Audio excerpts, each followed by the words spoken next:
ನಮಸ್ಕಾರ. ನಿಜ ಕನ್ನಡ ನ್ಯೂಸ್ನ ಈ ವಿಶೇಷ ವರದಿಗೆ ಸ್ವಾಗತ. ಇವತ್ತ ನಾವು ಪಶ್ಚಿಮ ಬಂಗಾಳದ ವಿಧಾನಸಭಾ ಚುನಾವಣೆಯ ಆ ಐತಿಹಾಸಿಕ ಫಲಾಂಶದ ಬಗ್ಗೆ ಸುಮ್ಮನೆ ಗಾಳಿಯಲ್ಲಿ ಮಾತಾಡದೆ ಪಕ್ಕಾ ಡೇಟಾ ಇಟ್ಕೊಂಡು ವಿಶ್ಲೇಷಣೆ ಮಾಡಲಿದ್ದೇವೆ.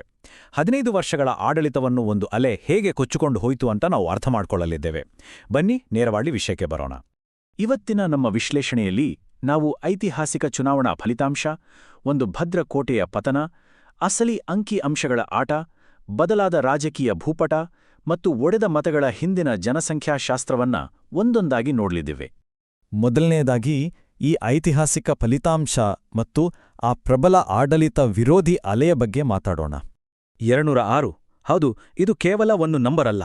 294 ಸೀಟುಗಳಿರೋ ವಿಧಾನಸಭೆಯಲ್ಲಿ 206 ಸ್ಥಾನ ಗೆಲ್ಲುವುದು ಅಂದ್ರೆ ಸುಲಭದ ಮಾತಲ್ಲ ಅಲ್ವಾ? ವಿಜೇತ ಪಕ್ಷಕ್ಕೆ 3/2 ಬಹುಮತ ಸಿಕ್ಕಿದೆ ಅಂದ್ರೆ ಜನರ ಒಲವು ಯಾವ ಮಟ್ಟಿಗೆ ಬದಲಾಗಿದೆ ಅನ್ನೋದನ್ನ ಇದು ಸ್ಪಷ್ಟವಾಗಿ ತೋರಿಸುತ್ತೆ. ಇನ್ನು ಸತತ 15 ವರ್ಷ ಅಧಿಕಾರದಲ್ಲಿದ್ದ ಪಕ್ಷದ ಕತೆ ಏನಾಯ್ತು ಗೊತ್ತಾ? ಕೇವಲ 80 ಸ್ಥಾನಗಳಿಗೆ ಕುಸಿದೋಯಿತು. ಇನ್ನೊಂದೇ ಒಂದು ಸ್ಥಾನದಲ್ಲಿ ಮುನ್ನಡೆ.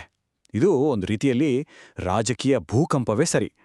ಆಡಳಿತ ವಿರೋಧಿ ಅಲೆ ಎಷ್ಟೊಂದು ಶಕ್ತಿಶಾಲಿಯಾಗಿತ್ತು ಅನ್ನೋದಕ್ಕೆ ಇದಕ್ಕಿಂತ ದೊಡ್ಡ ಉದಾಹರಣೆ ಬೇಕಿಲ್ಲ.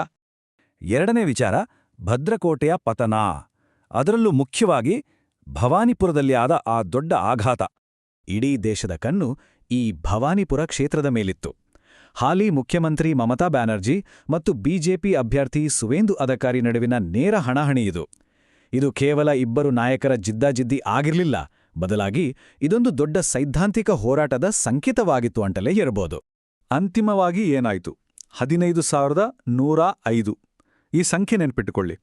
ಹಾಲಿ ಮುಖ್ಯಮಂತ್ರಿಯವರೇ ತಮ್ಮ ಸ್ವಂತ ಭದ್ರಕೋಟೆಯಲ್ಲಿ ಬರೋಬ್ಬರಿ 15,000ಕ್ಕೂ ಹೆಚ್ಚು ಮತಗಳ ಅಂತರದಿಂದ ಸೋತರು ಅಂದ್ರೆ ಸ್ಥಳೀಯ ಮಟ್ಟದಲ್ಲಿ ರಾಜಕೀಯದ ಗಾಳಿ ಎಷ್ಟು ತೀವ್ರವಾಗಿ ದಿಕ್ಕು ಬದಲಿಸಿದೆ ಅಂತ ನೀವೇ ಊಹಿಸಿ. ಸರಿ, ಈಗ ಮೂರನೇ ಭಾಗಕ್ಕೆ ಬರೋಣ. ಅದೇ ಅಸಲಿ ಅಂಕಿ ಅಂಶಗಳ ಆಟ ಮತ್ತು ಮತಗಳ ಹಂಚಿಕೆಯ ವಿಶ್ಲೇಷಣೆ. ಇನ್ನು ಈ ವೋಟ್ ಶೇರ್ ಅಂದ್ರೆ ಮತಗಳ ಹಂಚಿಕೆ ನೋಡಿದ್ರೆ ನಿಮ್ಗೆ ಆಶ್ಚರ್ಯ ಆಗುತ್ತೆ. ಸವಾಲ್ ಹಾಕಿದ ಬಿಜೆಪಿ ತನ್ನ ಸಾರ್ವಕಾಲಿಕ ಗರಿಷ್ಠ ಮಟ್ಟಕ್ಕೆ ಅಂದ್ರೆ 45.85ಕ್ಕೆ ಏರಿಕೆ ಕಂಡಿದೆ. ಅದೇ ಟೈಮ್ಗೆ ಆಡಳಿತ ಪಕ್ಷದ ಮತಗಳು 48.5ರಿಂದ 40.8ಕ್ಕೆ ಇಳಿದಿದೆ. ಈ ಗಣಿತವೇ ಇಡೀ ಚುನಾವಣೆಯ ಗೇಮ್ ಚೇಂಜರ್. ಇದನ್ನ ಸ್ವಲ್ಪ ಬಿಡಿಸಿ ಹೇಳ್ತೀನಿ ಕೇಳಿ. ಆಡಳಿತ ಪಕ್ಷ ಅಂದ್ರೆ ಟಿಎಂಸಿ ಮತಗಳಲ್ಲಿ ಸರಿಸುಮಾರು 8% ಕುಸಿತ ಕಂಡಿದೆ. ನಿಖರವಾಗಿ ಹೇಳಬೇಕಂದ್ರೆ 7.7%. ಇದರ ನೇರ ಲಾಭ ಯಾರಿಗಾಯಿತು? ಬಿಜೆಪಿಗೆ. ಅವರು 7.45ರಷ್ಟು ಏರಿಕೆ ಕಂಡ್ರು. ಒಂದು ಕಡೆ ಇಳಿಕೆ, ಮತ್ತೊಂದು ಕಡೆ ಅಷ್ಟೇ ಪ್ರಮಾಣದ ಏರಿಕೆ. ಇದೇ ವೋಟ್ ಟ್ರಾನ್ಸ್ಫರ್ ಅಂತಿಮವಾಗಿ ಇಷ್ಟು ದೊಡ್ಡ ಬದಲಾವಣೆಗೆ ಕಾರಣವಾಯಿತು. ಮುಂದಿನ ವಿಷಯ, ರಾಜಕೀಯ ಭೂಪಟದ ಬದಲಾವಣೆ. ಅಂದ್ರೆ ಭೌಗೋಳಿಕವಾಗಿ ಯಾವ್ಯಾವ ಪ್ರದೇಶಗಳಲ್ಲಿ ಪಲ್ಲಟಗಳಾಯಿತು ಅಂತ ನೋಡೋಣ. ಈ ಗೆಲುವು ಯಾವುದೋ ಒಂದು ಮೂಲೆಗೆ ಸೀಮಿತವಾಗಿಲ್ಲ. ಬಿಜೆಪಿ ಉತ್ತರ ಮತ್ತು ನೈಋತ್ಯ ಬಂಗಾಳದಲ್ಲಿ ತನ್ನ ಹಿಡಿತವನ್ನ ಹಾಗೆ ಭದ್ರವಾಗಿ ಉಳಿಸ್ಕೊಂಡಿದೆ. ಆದರೆ ಅಸಲಿ ಟ್ವಿಸ್ಟ್ ಇರೋದೇ ಬೇರೆ ಕಡೆ. ಟಿಎಂಸಿಯ ಭದ್ರಕೋಟೆಯಾಗಿದ್ದ ಕೋಲ್ಕತ್ತಾ ಮತ್ತು ಅದರ ಅಕ್ಕಪಕ್ಕದ ಜಿಲ್ಲೆಗಳಿಗೂ ಬಿಜೆಪಿ ಅಭೂತಪೂರ್ವವಾಗಿ ಲಗ್ಗೆ ಇಟ್ಟಿದೆ. ಇದು ನಿಜಕ್ಕೂ ರಾಜ್ಯಾದ್ಯಂತ ಹಬ್ಬಿದ ಒಂದು ದೊಡ್ಡ ಅಲೆ. ನಿಮಗೆ ಗೊತ್ತಾ, ಕೆಲವು ಜಿಲ್ಲೆಗಳಲ್ಲಂತೂ ಆಡಳಿತ ಪಕ್ಷ ಸಂಪೂರ್ಣವಾಗಿ ನೆಲಕಚ್ಚಿದೆ.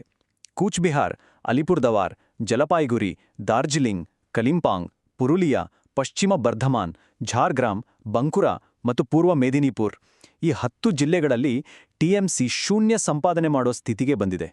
ಹೊಸ ಜನಾಜ್ಞೆ ಎಷ್ಟು ಭೌಗೋಳಿಕವಾಗಿ ವ್ಯಾಪಕವಾಗಿದೆ ಅನ್ನೋದಕ್ಕೆ ಇದೊಂದು ಸ್ಪಷ್ಟ ನಿದರ್ಶನ. ಕೊನೆಯದಾಗಿ ಜನಸಂಖ್ಯಾಶಾಸ್ತ್ರ, ಒಡೆದ ಮತಗಳು ಮತ್ತು ಸಾಮಾಜಿಕ ಬದಲಾವಣೆಗಳ ಬಗ್ಗೆ ಗಮನಹರಿಸೋಣ.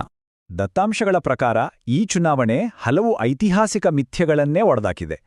ಬಂಗಾಳದ ಜನರನ್ನ ಧಾರ್ಮಿಕ ಆಧಾರದ ಮೇಲೆ ಧ್ರುವೀಕರಿಸಲು ಸಾಧ್ಯವೇ ಇಲ್ಲ ಅನ್ನೋದು ಬಹಳ ಹಿಂದಿನಿಂದಲೂ ಇದ್ದ ಒಂದು ವಾದ.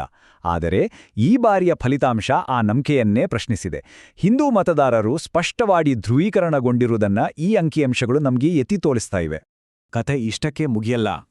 ಐತಿಹಾಸಿಕವಾಗಿ ಟಿಎಂಸಿ ಬೆನ್ನಿಗೆ ನಿಂತಿದ್ದ ಅಲ್ಪಸಂಖ್ಯಾತರು, ಅದರಲ್ಲೂ ಮುಖ್ಯವಾಗಿ ಮುಸ್ಲಿಂ ಮತಗಳು ಈ ಬಾರಿ ಛಿದ್ರವಾಗಿವೆ. ಆ ಮತಗಳು ಒಟ್ಟಾಗಿ ಒಂದೇ ಪಕ್ಷಕ್ಕೆ ಹೋಗಿಲ್ಲ. ಬದಲಾಗಿ ಎಡಪಕ್ಷ, ಐಎಸ್ಎಫ್ ಮೈತ್ರಿಕೂಟ, ಕಾಂಗ್ರೆಸ್ ಮತ್ತು ಎಜೆಯುಪಿ ಅಂದ್ರೆ ಆಮ್ ಜನತಾ ಉನ್ನಯಂ ಪಾರ್ಟಿ, ಹೀಗೆ ಹಲವು ಭಾಗಗಳಾಗಿ ಹಂಚೋಗಿವೆ. ಇದನ್ನೇ ಮತ ವಿಭಜನೆ ಅಂತ ಕರೆಯೋದು. ಒಂದು ನಿರ್ದಿಷ್ಟ ಸಮುದಾಯದ ಮತಗಳು ಹಲವು ಅಭ್ಯರ್ಥಿಗಳಿಗೆ ಹಂಚಿ ಹೋದಾಗ ಏನಾಗುತ್ತೆ?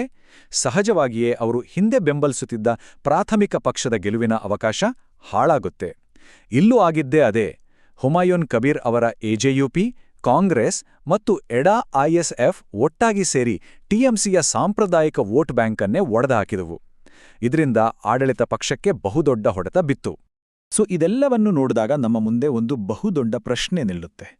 ಈ ಮಟ್ಟದ ಬದಲಾವಣೆ ಮತ್ತು ಇಷ್ಟು ವರ್ಷಗಳ ಜಾತ್ಯತೀತತೆಯ ನಂಬಿಕೆಗಳ ಭಗ್ನತೆ ಮುಂದಿನ ದಿನಗಳಲ್ಲಿ ಕೇವಲ ರಾಜ್ಯ ರಾಜಕಾರಣವನ್ನಷ್ಟೇ ಅಲ್ಲ, ಇಡೀ ರಾಷ್ಟ್ರೀಯ ರಾಜಕಾರಣಕ್ಕೆ ಯಾವ ಹೊಸ ತಿರುವು ನೀಡಲಿದೆ, ಇದು ಮುಂದಿನ ದಿನಗಳಲ್ಲಿ ಯಾವ ಹೊಸ ಸಮೀಕರಣಗಳಿಗೆ ನಾಂದಿ ಹಾಡಲಿದೆ, ಈ ಬಗ್ಗೆ ನಾವೆಲ್ಲರೂ ಗಂಭೀರವಾಗಿ ಯೋಚಿಸಬೇಕಿದೆ. ದತ್ತಾಂಶ ಆಧಾರಿತ ಈ ವಿಶ್ಲೇಷಣೆ ನಿಮಗೆ ಇಷ್ಟಪಡಿದೆ ಅಂತ ಭಾವಿಸ್ತೀನಿ. ನಿಜ ಕನ್ನಡ ನ್ಯೂಸ್ನ ಈ ವಿಶೇಷ ವರದಿಯನ್ನು ವೀಕ್ಷಿಸಿದ್ದಕ್ಕಾಗಿ ಧನ್ಯವಾದಗಳು. ನಮಸ್ಕಾರ.